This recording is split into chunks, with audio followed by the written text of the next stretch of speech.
Hi friends, very good morning. ಇವತ್ತು time ಬಂದು 3 o'clock ಆಗಿದೆ.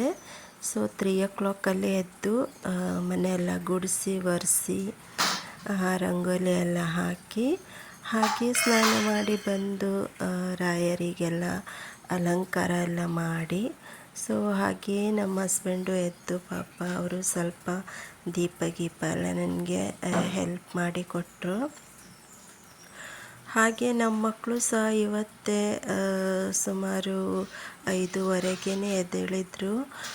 ಮತ್ತೇನೆಂದರೆ ಗುರುವಾರ ಎಲ್ಲ ದೇವರ ಪ್ರಸಾದನೂ ನಮ್ಮ ಮನೆಗೆ ಬಂದಿತ್ತು. ಸೊ ನನಗಂತೂ ತುಂಬಾ ಖುಷಿ ಆಯಿತು ಫ್ರೆಂಡ್ಸ್. ಯಾಕಂದರೆ ಎಲ್ಲ ದೇವ್ರದ್ದು ಧರ್ಮಸ್ಥಳ ಆಗಿರಲಿ ಅಥವಾ ಶೃಂಗೇರಿ ಆಗಿರಲಿ ಅಥವಾ ಕೊರಗಜ್ಜಂದು ಹಾಗೆ ಕಟೀಲು, ಆಮೇಲೆ ಅಮೃತೇಶ್ವರಿ ಹಾಗೂ ಸುಮಾರು ಕಡೆ ಮಿನಿಮಮ್ ಒಂದು 15 ದೇವಸ್ಥಾನದ ಪ್ರಸಾದ ಗುರುವಾರ ನಮ್ಮ ಮನೆಗೆ ಬಂದಿತ್ತು. ಸೊ ಹಾಗೆ ರಾಯರಿಗೂ ಪೂಜೆ ಮಾಡಿ ಪ್ರಸಾದನೂ ಪೂಜೆ ಮಾಡಿ ಹಾಗೆ ರಾಯರಂತೂ ಮುಂದೆ ನೀವೇ ನೋಡಿ ರಾಯರು ಯಾವ ರೀತಿ ನಮಗೆ ಆಶೀರ್ವಾದ, ಹೂವಿನ ಮುಖಾಂತರದಲ್ಲಿ ಆಶೀರ್ವಾದ ಕೊಟ್ಟಿದ್ದಾರೆ ಅಂತ.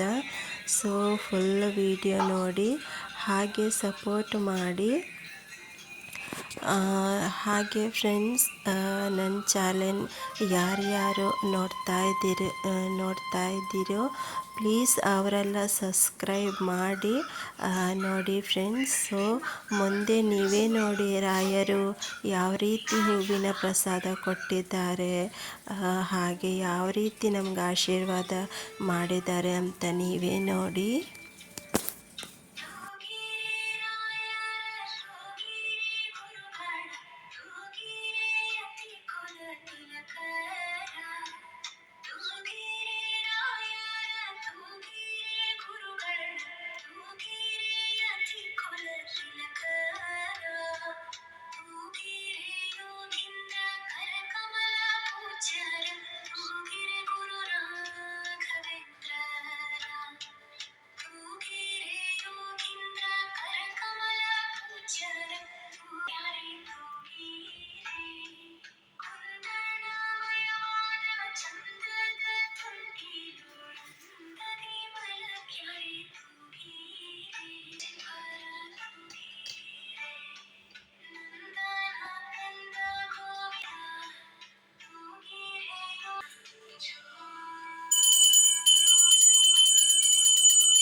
वेशभूषाय गोविन्दाय नमो नमः।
सत्यधर्मरताय च भजतां कल्पवृक्षाय नमतां कामधेनवे।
संपूर्ण झालेली माझी गाडीच्या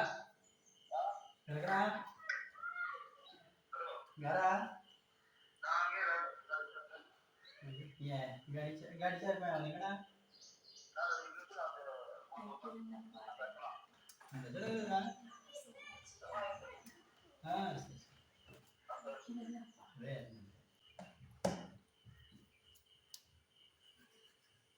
ರೆಡಿ ಒಂದು ಪಕ್ಕ ಕರಿಚೆ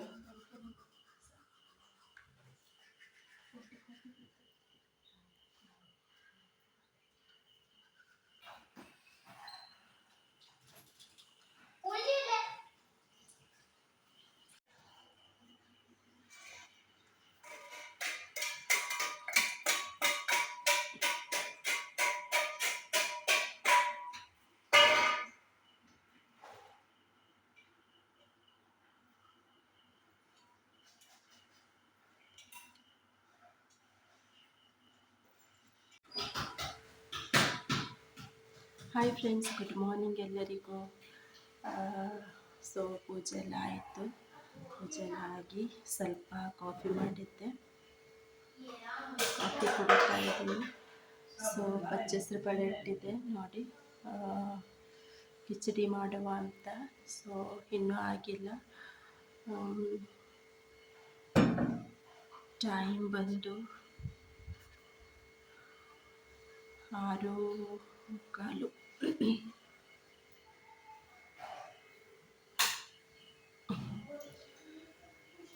ಸೊ 6:15 ಆಗಿದೆ. ಸ್ವಲ್ಪ ಕಾಫಿ ಮಾಡಿದ್ದೆ. ಸೊ ರಾಯರ ಪೂಜೆನೂ ಆಯಿತು.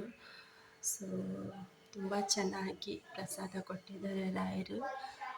ಸೊ ವಿಡಿಯೋ ನೋಡಿ ಲೈಕ್ ಮಾಡಿ ನೋಡಿ ರಾಯರು ಹೇಗೆ ಪ್ರಸಾದ ಕೊಟ್ಟಿದ್ದಾರೆ ಏನು ಅಂತ ಅನ್ನೋದನ್ನ. ಸೊ ನಂದು ಪೂಜೆ ಆಯಿತು ಫ್ರೆಂಡ್ಸ್. ನೋಡಿದ್ರಲ್ವ ರಾಯರು ಹೂವಿನ ಪ್ರಸಾದ ಹೇಗೆ ಕೊಟ್ಟರು ಅಂತ. ಸೊ ಇವತ್ತಿನ ಬ್ಲಾಗ್ ಇದು ಆಗಿತ್ತು. ಬಾಯ್ ಬಾಯ್.